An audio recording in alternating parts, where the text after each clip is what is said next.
जलन। ममता बहुत ही सीधी और प्यारी लड़की थी, वहीं सुनील एक सरल और आगे बढ़ने की सोच रखने वाला लड़का। सुनील, बेटा सुनील कहाँ है? अरे जरा एक गिलास पानी तो दे दो। हाँ माँ, अभी आया। क्या माँ, पानी तेरे सर के पास ही तो रखा है, क्या हो गया है? तबीयत खराब है क्या? अरे नहीं नहीं, वो उठने का मन ही नहीं कर रहा था, तो देखा ही नहीं। वैसे क्या कर रहा है? यहाँ बैठना मेरे पास। माँ पढ़ रहा था। वो क्या है ना, नौकरी में तो वक्त नहीं मिलता, अब ऑफिस से घर आकर ही तो वक्त मिलता है। अच्छा ठीक है, पढ़ ले जा बेटा। सुनील पढ़ लिख कर और आगे बढ़ना चाहता था, लेकिन माँ की तबीयत खराब देखकर सोचता है कि शादी ही कर ले। कब तक माँ का ख्याल वो अकेले रख पाएगा? तो एक दिन, माँ ये ममता है, मैंने इससे शादी कर ली है।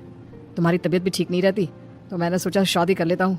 घर संभालने वाली और तुम्हें संभालने वाली कोई आ जाएगी तो अच्छा रहेगा। माँ अचानक से सामने बहू देखकर हैरान रह जाती है। बेटा ये क्या बात होती है? न बैंड, न बाजा, न दहेज, न शगुन, ऐसे कैसे बहू आ गई? माँ तू तो जानती है मैं नौकरी के साथ पढ़ाई कर रहा हूँ, तो कहाँ से इतना पैसा बचा पाता कि धूमधाम से शादी करता। वैसे भी माँ, लोग तो आकर खाकर निकल जाएंगे, इसलिए बस वैसे ही। माँ जी, मैं आपका ख्याल रखूंगी। वैसे भी ये आगे की पढ़ाई कर रहे हैं, अच्छा कुछ कर गए तो सबके दिन फिर से अच्छे आ जाएंगे।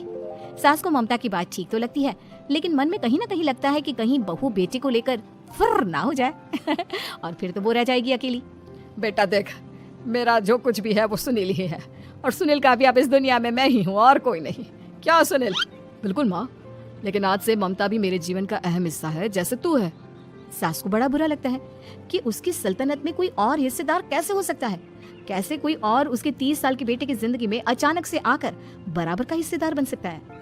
देख बहू, मैं भले थोड़ा बीमार रहती हूँ, लेकिन इसका मतलब यह नहीं कि घर की चीजों में मेरा कंट्रोल खत्म हो गया है। मैं आज भी इस घर की रानी हूँ, समझी?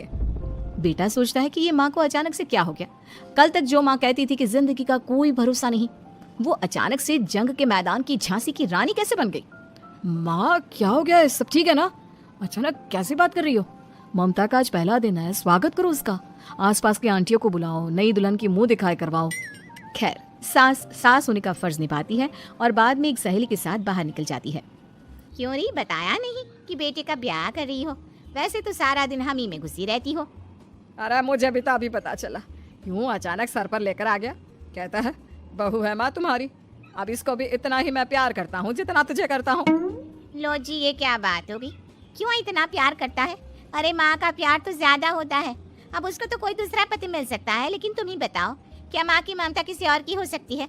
ना जी ना, बेटे को समझाओ ये बात। अरे क्या समझाऊं, मुझे तो खुद ही समझ में नहीं आ रहा कि क्या हो रहा है। जो बेटा कल तक माँ माँ करता था, अचानक से बीवी बीवी का राग आलाप रहा है। देखा, उसकी बीवी ना सुंदर और जवान है। सुंदरता के आगे तो एक से एक नहीं टिके, तो तेरा बेटा किस खेत की मूली है? सास को भी समझ में आ जाता है कि बहू की सुंदरता के आगे माँ का प्यार किसी काम का नहीं। उधर बीवी, ए जी, अम्मा जी सहेलियों को छोड़ने गई थी, अभी तक आई नहीं, हम देख आए क्या?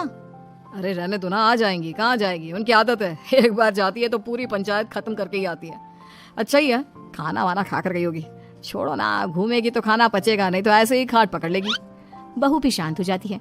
उधर सास सोचती है कि आज थोड़ा देर से ही घर जाती हूँ, जब बेटा परेशान होकर ढूंढेगा तब मजा आएगा। बीवी को खुद ही पता चल जाएगा कि माँ के आगे उसकी दाल नहीं गलेगी।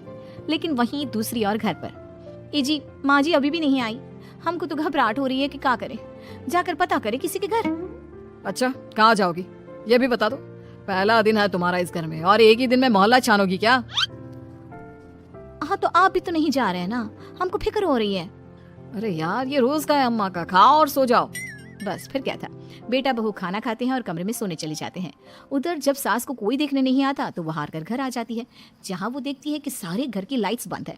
सास को गुस्सा आता है, बहू, ममता बहू कहाँ हो? लेकिन सारे दिन की थकी बहू को ऐसी नींद आती है जैसे किसी ने भांग की गोली खिला दी हो। वो तो नहीं उठती, उठकर आ जाता है बेटा। क्या बात है अम्मा, काहे चिल्ला रही हो? अरे सो जाओ ना, सुबह की थकी है बहू, वो सो रही है। जोर से बोलोगी तो नींद खुल जाएगी उसकी। माँ को गुस्सा आ जाता है। फिलहाल तो सो जाती है, लेकिन मन ही मन ढेर सारा जहर बहू के लिए भरा होता है। सुबह बहू चाय बना रही होती है कि सास धीरे से गैस तेज कर देती है, जिससे चाय का बर्तन जल जाता है। और जैसे ही बहू चाय का बर्तन उठाती है, उसका हाथ जल जाता है। मेरा हाथ जल गया। वो जोर जोर से चिल्लाकर इधर उधर भागती है कि सास थोड़ी देर में उसके हाथ में पानी डाल देती है। हाय रे बहू, क्या कर रही हो? पहली बार रसोई छुई हो क्या? सासू माँ गलती से गैस तेज रह गई थी और बर्तन जल गया, जिससे मेरा हाथ जल गया।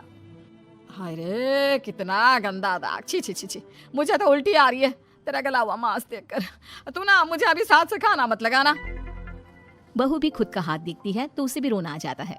कुछ दिनों के बाद सास की सहेली आती है, बहू चाय बनाकर लाती है। उसके जाने के बाद सहेली कहती है, बहू की सुंदरता ऐसी है कि कोई भी दीवाना हो जाए। वैसे तेरे बेटे का क्या हाल है? अरे वैसा ही है, बहू के पीछे लट्टू। क्या करूं, कुछ समझ में नहीं आ रहा।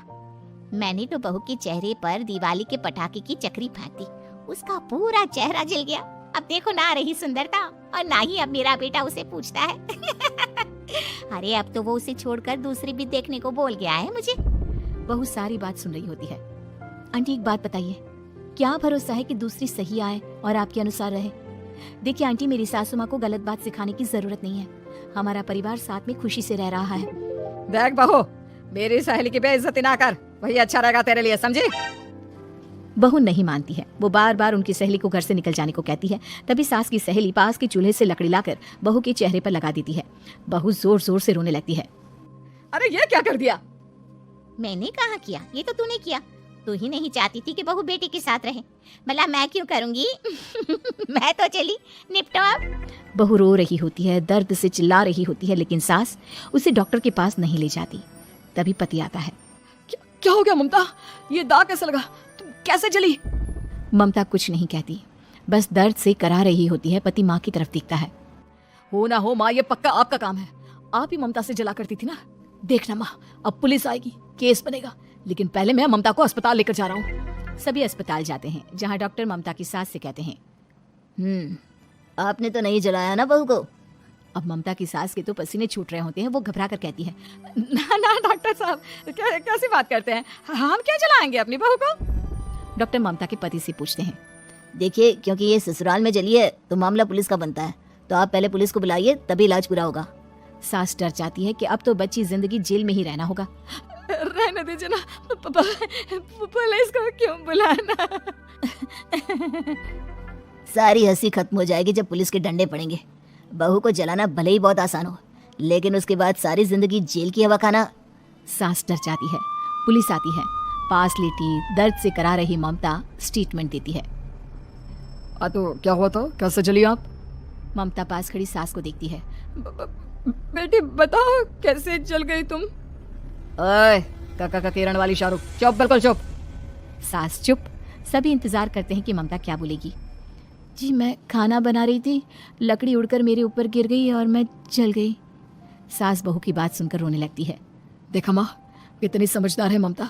ये चाहती तो, हाँ बेटा, ये चाहती तो मैं आज जेल में होती। मुझे माफ कर दे, मैं आगे से अभी कभी ऐसा नहीं करूंगी। बहू के साथ मिलकर रहूंगी, मुझे माफ कर दे।